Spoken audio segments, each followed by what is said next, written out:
Hello, my name is Brian. I'm here with my beautiful wife, Mary Jo. Today, I live in a little community of Belleville, which is about 45 minutes west of here. I work at Procter & Gamble. I don't actually work there anymore. I'm kind of still on the books, but in my duties at Procter & Gamble, I was a production planner where I ordered in raw materials and planned the production and made sure that the product got out the door and was going to the right places, and I've been there almost 25 years now. Mary Jo works in a spa just a little north of Grafton called St. Anne's, and has been there for 15 years and works in the marketing department. I'm not a professional speaker. I'm just a regular guy who's worked in a factory most of his life. But a couple of years ago, well, 2.5 or so, I had a life-changing experience, and we wanted to come here today and share with you some valuable lessons that we've learned along the way. Now, I always kind of like to tell people how it is that I got to be here before you, before I get kind of into the story. And we found out that there was an astronaut that was going to speak today, and I sort of said to Mary Jo, do they know what I do? And so at Procter & Gamble, about 15 years ago, we had a lady astronaut. Her name was Dr. Roberta Bondar, and she was the first female Canadian astronaut, and she showed up at our place for a speaking engagement. And we had a big business expansion, and she was going to kind of kick it all off for us. Well, we make feminine hygiene products at Procter & Gamble in Belleville, so we're pad makers. We get pretty used to that handle. We don't have any issue with that. But anyway, this lady astronaut comes in, and somehow somebody in management had decided that we needed to get a couple of mascots. And these mascots we picked the two shortest people in the plant. I guess the uniforms weren't all that tall, and they were the shape of maxi pads. To make it worse, they were named Flo and Patty. I'm not kidding you, it's a true story. So out comes the astronaut, and here comes these two springing mascots on either side of her, so I'm sure we made a great impression. So how I kind of tie that in with today is I hear that Dr. Dave Williams is here. He's an astronaut, he's an amazing speaker and all that, and I said, and who's coming right in behind him? He's a guy that makes pads. So that's how we got here. In May of 2010, I became sick with an infection called necrotizing fasciitis. Shortened is NF, sometimes called strep A, but more commonly known as flesh-eating disease. From what I understand about necrotizing fasciitis, it's caused by a bacterial infection under the skin, often involving multiple kinds of bacteria. Treatment involves not only high-potency antibiotics, but often involves multiple surgeries and high-tech intensive care to support circulation and breathing issues. It is estimated that there are approximately 90 to 200 cases of flesh-eating diagnosed in Canada every year, and unfortunately 20 to 30% of these are fatal. So it all started for us on a Saturday morning. Mary Jo was a runner and had gotten me into running, and we went on our Saturday morning run, and I got back from the run and I said to Mary Jo, I said, my left leg is hurting me a little bit more than I think it should be. And I kind of just went through the rest of the weekend. We were girlfriend, boyfriend, and we just did our stuff. And by Sunday night, I was kind of had sore throat, some aching muscles, thinking, oh, maybe I'm just coming down with a touch of the flu, and decided that, a good night's sleep and hopefully it was going to be better. Monday, I still wasn't feeling very good. I went to work, and I made it till about noon, and I said to my boss, Ron, I have the flu. I don't want to pass this off to anybody else. I'm just going to grab my laptop, I'm going to go home, and I'm going to work from there. So I remember going home, and I was just too sick to work, feeling terribly guilty that I never fired up the laptop.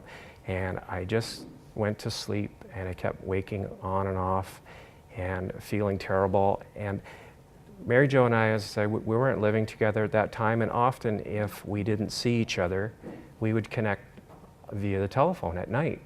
And for some reason that night we did not call each other, and it's often been a regret that maybe we could have picked something up a little sooner.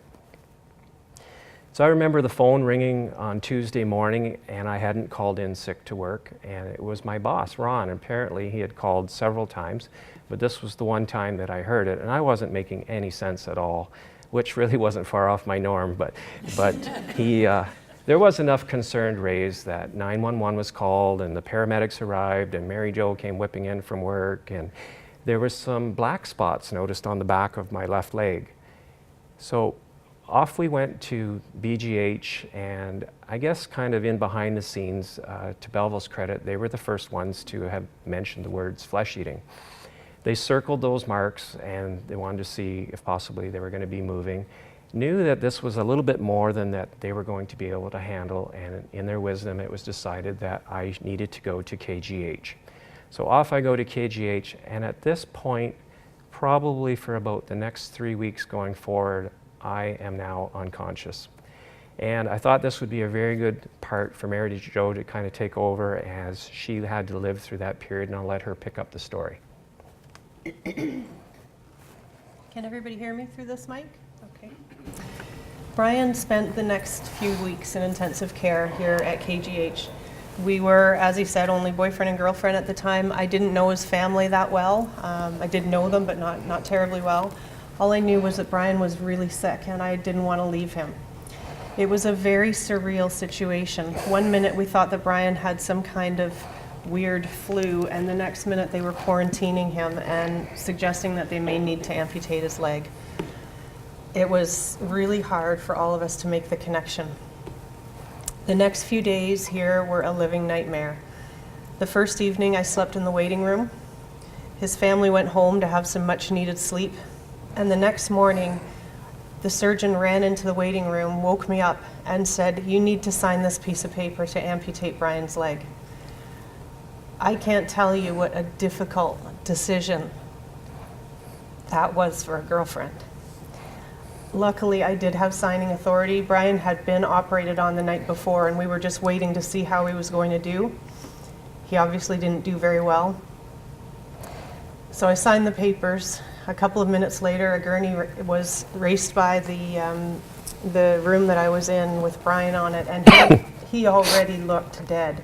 I didn't ever think I'd see him again.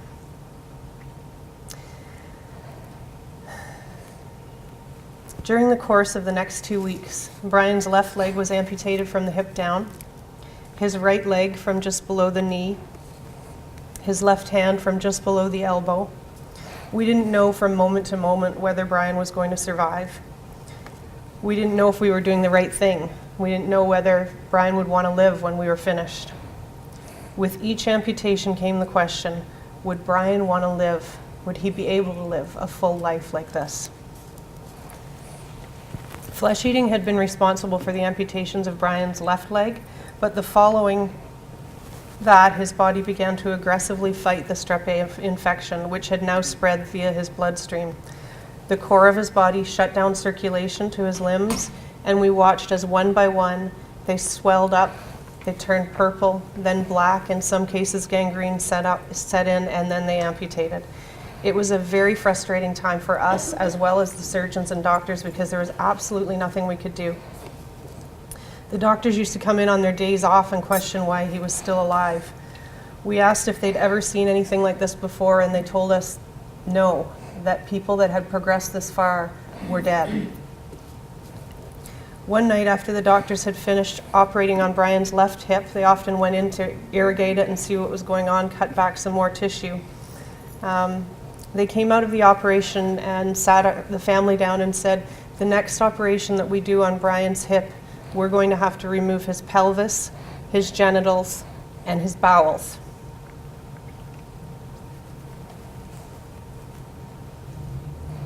They advised us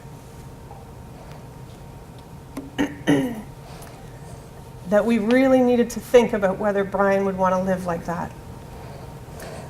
I had made a decision in my heart that I couldn't stand behind that next operation. Fortunately, Brian did turn around after that night. Although he was still in a coma, his remaining hand began to recover. His body began to respond to the cocktail of antibiotics that he was on. Further down the line, he did have to have on his remaining hand, all of his digit tips amputated, but he was starting to get better. When Brian was eased out of his comatose state, he had no idea of what had happened over the last 3 weeks. Our biggest worry was that Brian would not agree with our decision to keep him alive at the expense of disabling him so severely. Now, before I go any further, I just want to say that whether your body is asleep or whether your body is awake, when it hears the genitals are next to go, you get better in a real hurry.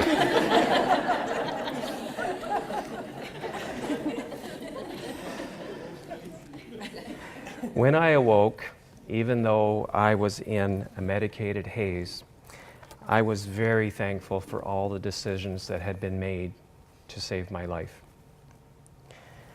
At first, I couldn't understand the amputations. See, I just had the flu. So it was really puzzling me, and it took a long time for that to sink in. Medical staff told me, or told my family, that I should not have survived, that it was only my fitness level that had saved me, but I like to spiritually think that the guy upstairs had a little bit to do with that as well. I will always appreciate that Mary Jo introduced me to running, and we certainly enjoy an active lifestyle together. Now, speaking of Mary Jo, I met her on an internet dating site. Now, you know that type of site where you write this great profile about yourself and you really hope that somebody pays attention to it and acknowledges it back. And sometimes I think about, geez, what if I had to write that profile now? You know, how would it go? You know, good-looking guy, 4'10" without his prosthetics on, missing 2 legs and an arm, 140 pounds. Now, ladies, honestly, how long do you think she would have stayed on that profile? So she always said it was a good thing she loved me before this all happened. I spent a total of 2 months here at KGH, and I know that I owe my life to the medical staff that guided me through that period of time. In fact, some of you may be in this room, and please, if you are, I would love at the end if you could come and speak to me. I had some really cool drug stories while I was unconscious and some while I was awake. And I'll just highlight a couple of them. You know, I woke up after the 3 weeks, and I remember just being livid with the surgeons. And I started complaining to the nurse, and she said, "Oh," she says, "we're going to call a family meeting." I said, okay, bring them on. So they got a surgeon and a doctor and a couple of nurses, and they had no clue what in the world I could possibly be talking about. I'd been asleep for 3 weeks. And I looked right at the surgeon and I said, "We need to have more professionalism out of this group." And I was pointing my fingers like this. And No, you weren't. You didn't have, your hands were tied. Oh, I thought I was. So, I don't need your help. So anyway, I said, "I am sick and tired of waking up at Cozy's Bar and Grill after every surgery." I'd see these ladies going by with platters of beer, and I was so thirsty, and they wouldn't come to me. There was one day I woke up, I was in the Ottawa train station. I don't know how I picked that one, but there I was. Everybody's going by me, and I'm in this gurney, and I said, and anyway, they were great. They never missed a beat. They just looked at each other and they said, "Don't you worry, Mr. Courier. After your next surgery, we're sure to have you in your room." So there was a time my sister and my mom were in the room, and I said to them, "I really need to get to that outhouse over there." This wasn't a dream. This was the real part.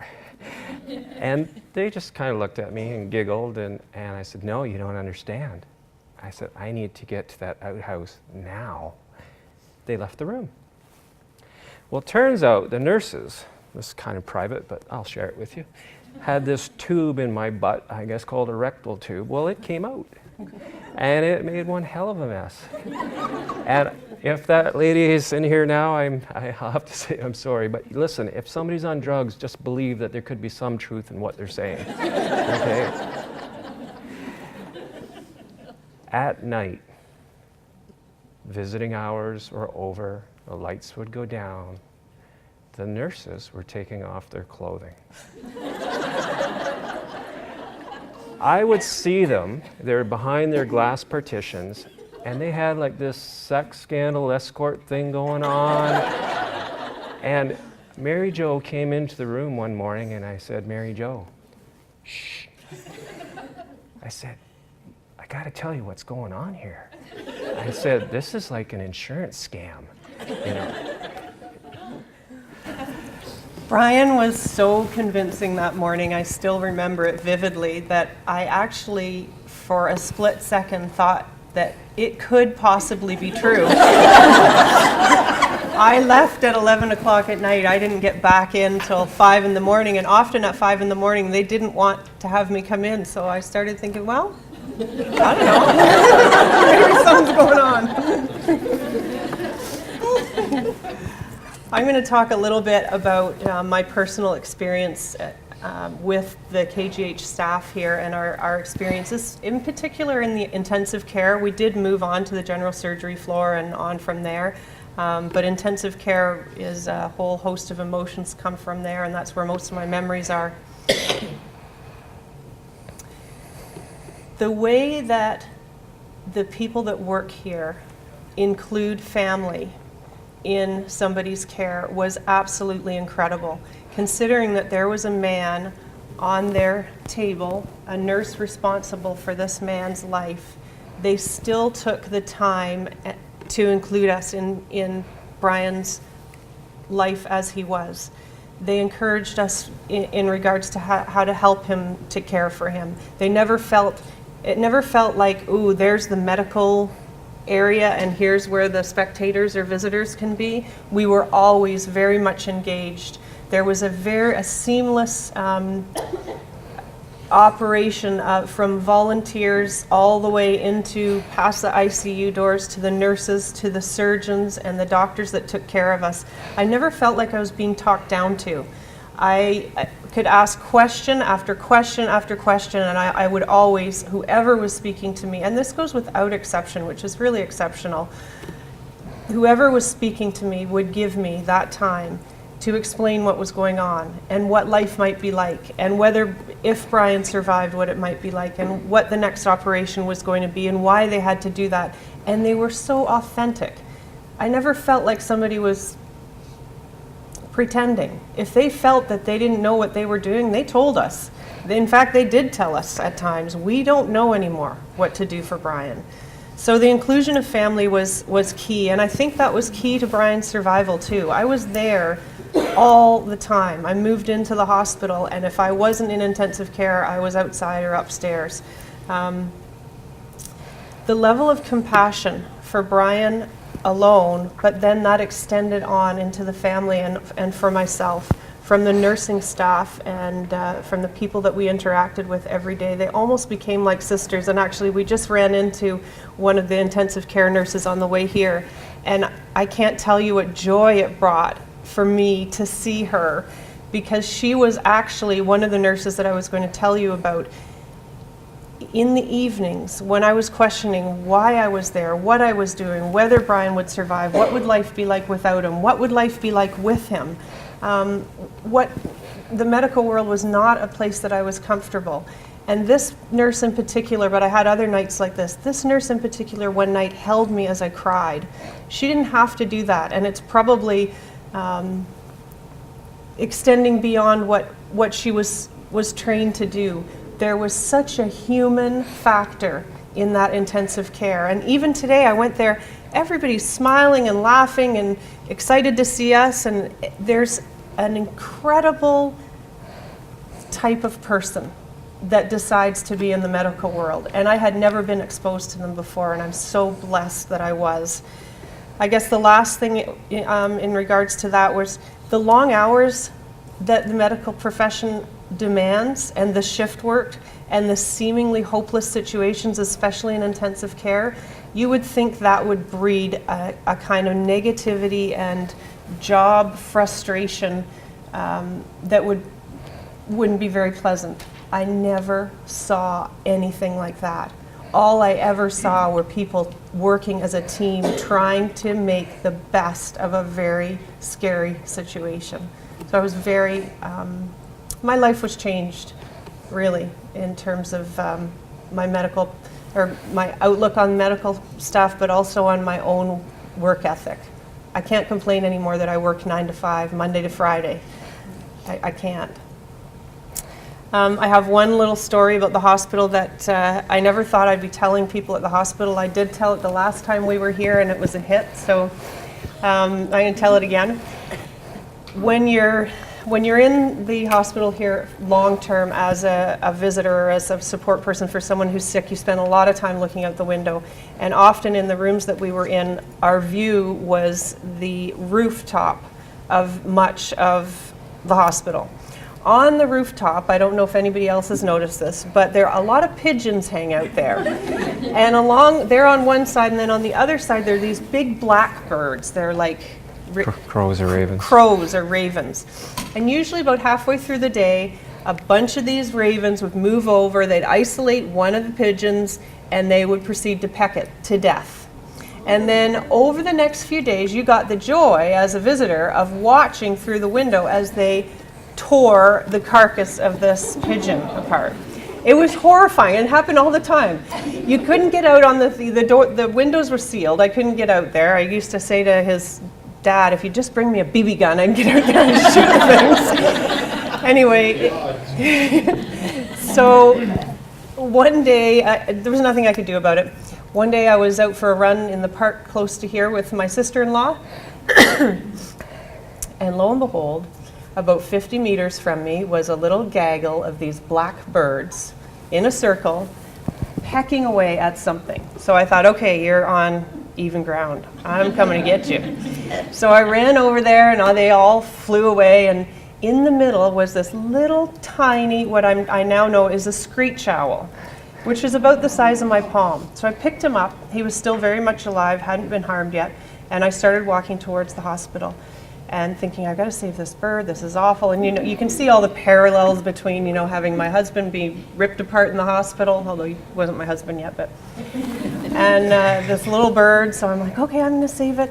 And then halfway there, we realized that both Brenda and I were staying on the 7th floor here at the hospital.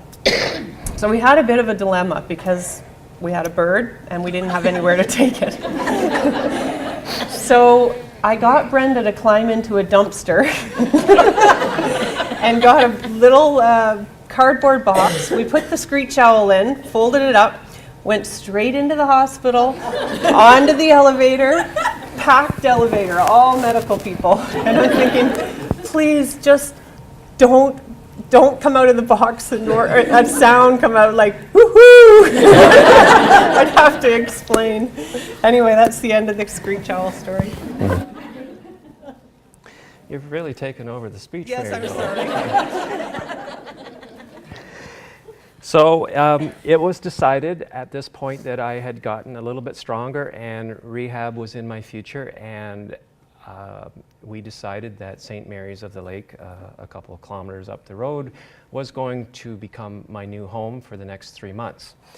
And Mary Jo and I, we can remember very clearly checking in there the very first day, and we'd heard so much about St. Mary's, and you do all your normal admin stuff, and so she says, okay, let's get in the wheelchair, we're going to take you around a little tour of the hospital. So Mary Jo fires me into the chair, we go around, and we got down near the physio room and saw the benches and the weight equipment, we saw the pool, and I had such a dark cloud of emotion come over me all at once, and I started crying.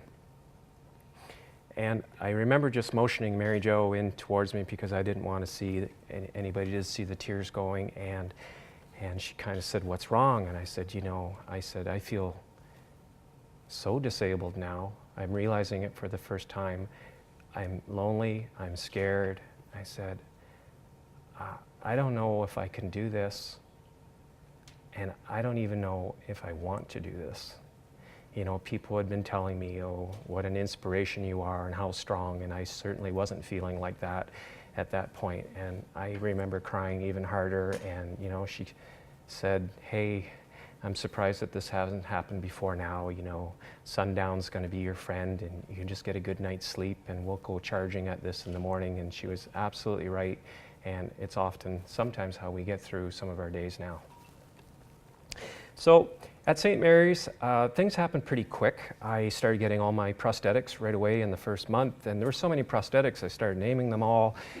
One of my drug stories, I saw this little Mexican guy singing to me every night, so we called this arm Pedro, and my right leg became Pepe, and I don't even know why, and my left leg was something that looked like it was right out of Star Wars, so we called it C-3PO, and so we started learning how to use those. And sometimes medical expenses are not always covered by OHIP or private insurance, and we started having some fundraisers. And I remember the very first one where I actually got to leave the hospital. My family had organized a big golf tournament in Belleville, and I really wanted to play, but I couldn't. But I was able to go to the meal, and I thanked everybody at the end of the meal, and then I surprised Mary Jo with a wedding proposal. And I need to tell you, I was heavily medicated when I did that. But St. Mary's got me strong enough that I needed to go and face the real world, go into reality. Mary Jo and I bought a home together that would suit my disability needs. I started to go to Belleville General Hospital as an outpatient simply because St. Mary's was just a little further away than I wanted to drive. And I got a trainer to get me stronger because I had one of my very first personal goals, and that goal was I did not want to be in a wheelchair going down that aisle with my bride. I wanted to walk that lady down the aisle, and I can successfully tell you that on June 25th, 2011, that we did just that.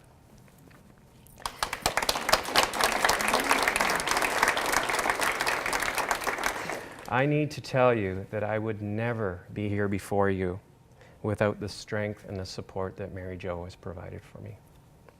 I'm going to switch gears on you a little bit right now and just kind of tell you how we get through life since flesh eating. I'm kind of a sports buff. Hockey is my biggest passion. I'm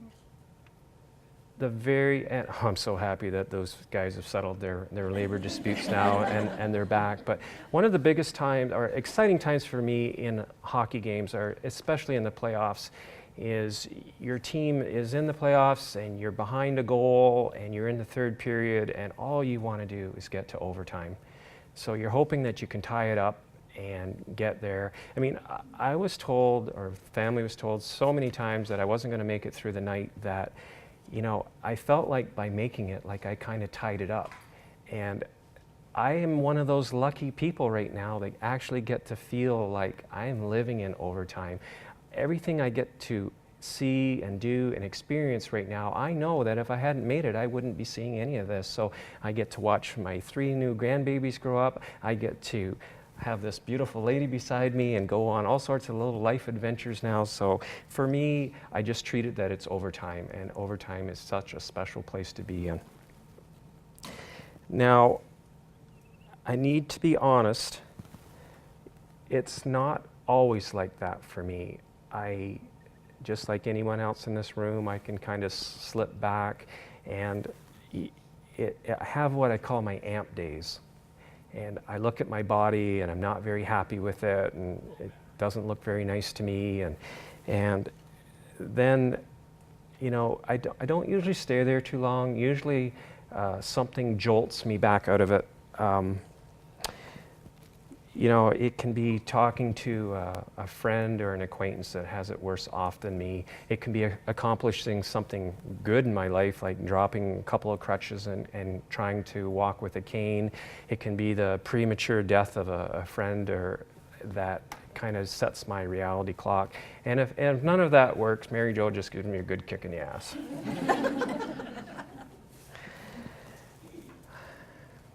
When I began to realize the extent of my disability while in the hospital, I had a choice.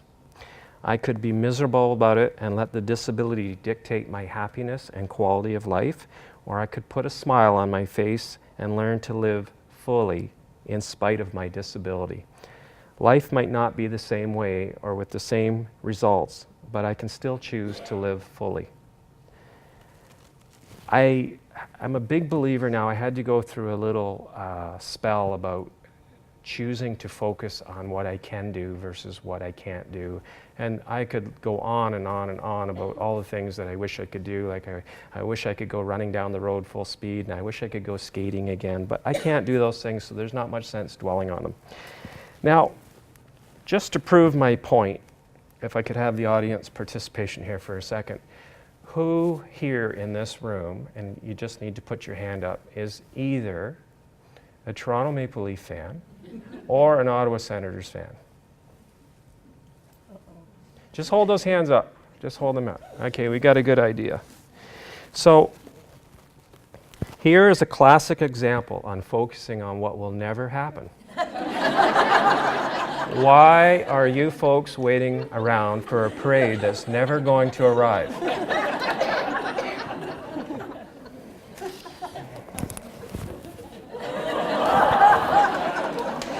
Now, I have to tell you, I was in a lot of pain last night because Montreal was playing Ottawa, and I said to Mary Jo, this joke's not going to go very well if Ottawa wins. And Ottawa kind of hammered us last night, so I'll take the hat back off. Now, Mary Jo taught me how to ski about a year before I got sick. And I absolutely fell in love with skiing. And I always kind of looked for something to do in the winter, and now we had it. And we had this little pact that we were going to travel all over North America and go to the big hills. And we were so sad when this happened to think that we wouldn't be able to do that anymore. And a year ago, I found this wonderful program at Brimacombe, which is a ski hill near Oshawa, and it's a CADS program, and it's sit skiing. So we signed up for it last year, and Mary Jo volunteered, and she's the one with the rope behind me, tethering me down the hill, and she's never going to let go of that rope, are you? But anyway, we're in our second year now, and I've almost become independent, so we're so happy that that dream is now back on the table again, and hopefully by the end of this year I'll be independent and we can go off and do that. I was an avid golfer before I got NF. Golfing is certainly not the same for me anymore. It requires a lot more effort. I have a wonderful golf course in my community that said, Brian, you've got a membership here for life. It's never going to cost you a dime. So they were so wonderful. And this past summer, I broke 100 for I guess the second time in my life. But I was so happy to do that. One of the passions that I got from flesh eating is that I was qualified to join a disability sailing club, which are clubs that are all throughout Canada, and I absolutely fell in love with the sport of sailing, and they asked me a couple of weeks in would I like to race. Now, I didn't know anything about sailing, and I knew less about racing, but I was always very competitive, and off I went racing, and I went to my very first race in Montreal, and I won. And I thought, wow, piece of cake. And then I proceeded to do terrible in a lot of the rest of the races. But in this past season in Hamilton, I became the Ontario Provincial Sailing Champion in my division. So I was very happy with that. And then we went off to Nepean it's actually like I won't call it a world championship, but it's more of a North American where all the sailors from all over North America, Canada, and the US, and I came in second in my division. And I need to tell you, I came in second. I lost to a blind guy.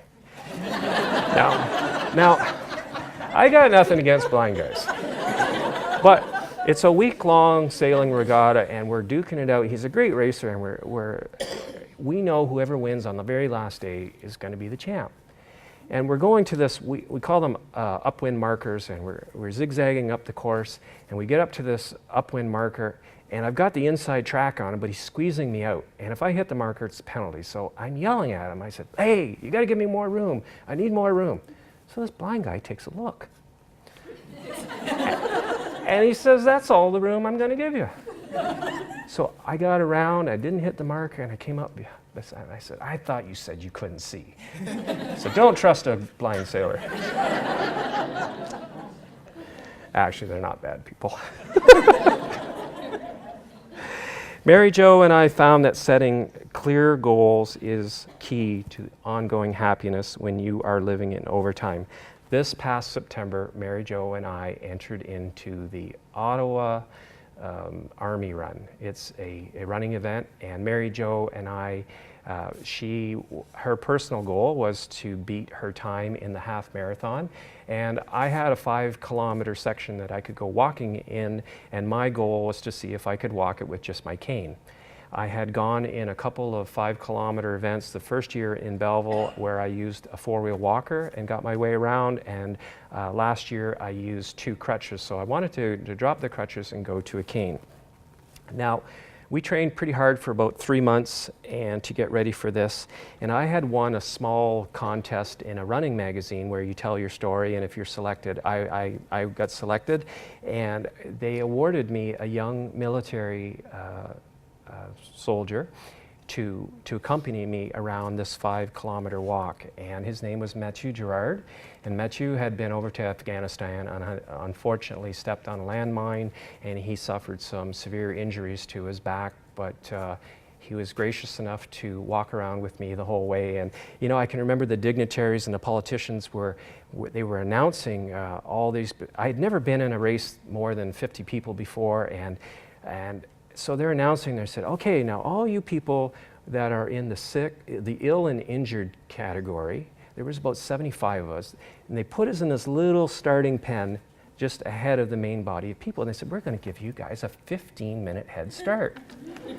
So I kind of looked around, and they said, once the 15 minutes is up, the rest of the guys are going to go, and I looked around, and there's 10,000 runners, no kidding, there's 10,000 runners just chomping at the bit to get going. And I'm thinking, where am I going to be in 15 minutes?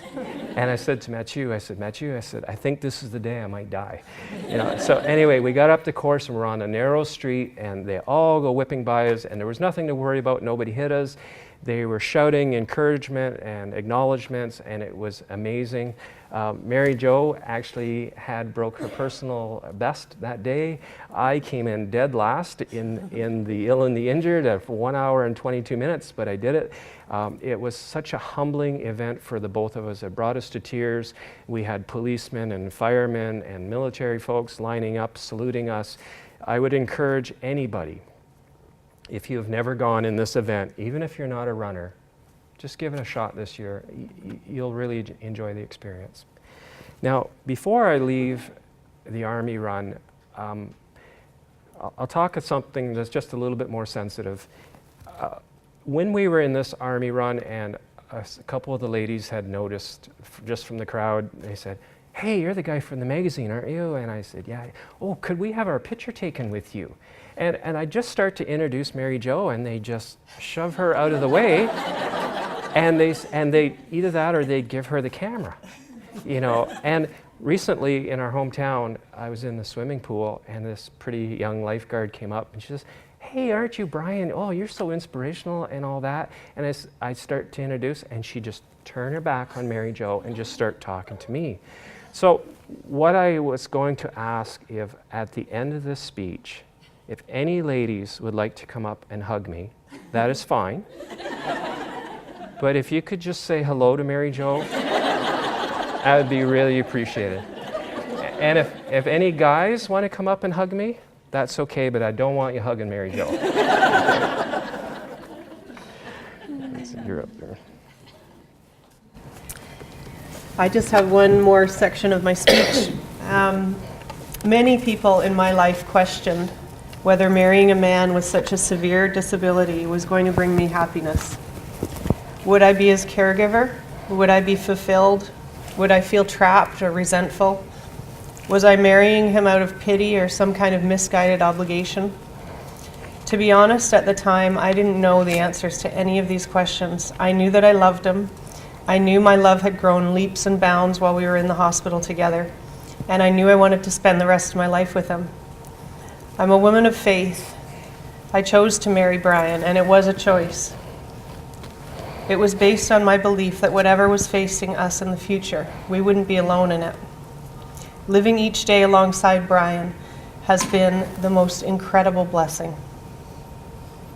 I'm not his caregiver. He's very independent. In fact, if anyone takes care of somebody, it's him taking care of me most of the time. I'm more than fulfilled, more than I could have ever imagined.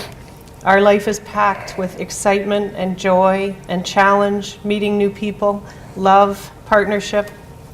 The disability is a part of our lives, but it's not the center of it. In fact, we both often forget that he's disabled. One day we were sitting in the car and a man came out of a house on crutches, and he was missing a leg. So his one pant leg was down and the other was sort of halfway up, and we both looked at him and went, "Oh, that poor fella." Realize that happens more often than we like to think. Every day I'm reminded that we are only here once. My life and my happiness is what I make of it, and it's all up to me. I wouldn't change my life for anything. There are many, many, many inspirational sayings and quotes out there. I've read so many of them since I got sick. They're great. I have one message for you here today. Don't wait for an unfortunate situation to happen in your life before you decide to live life with an overtime attitude. Lastly, I just want to say a heartfelt thank you to all of you. Even if you weren't involved with me, you were working with somebody, or you're going to be working with somebody. I'm in the very humble position of being able to come back and thank you very much. I don't ever want you to stop doing what you do. We think you are all amazing.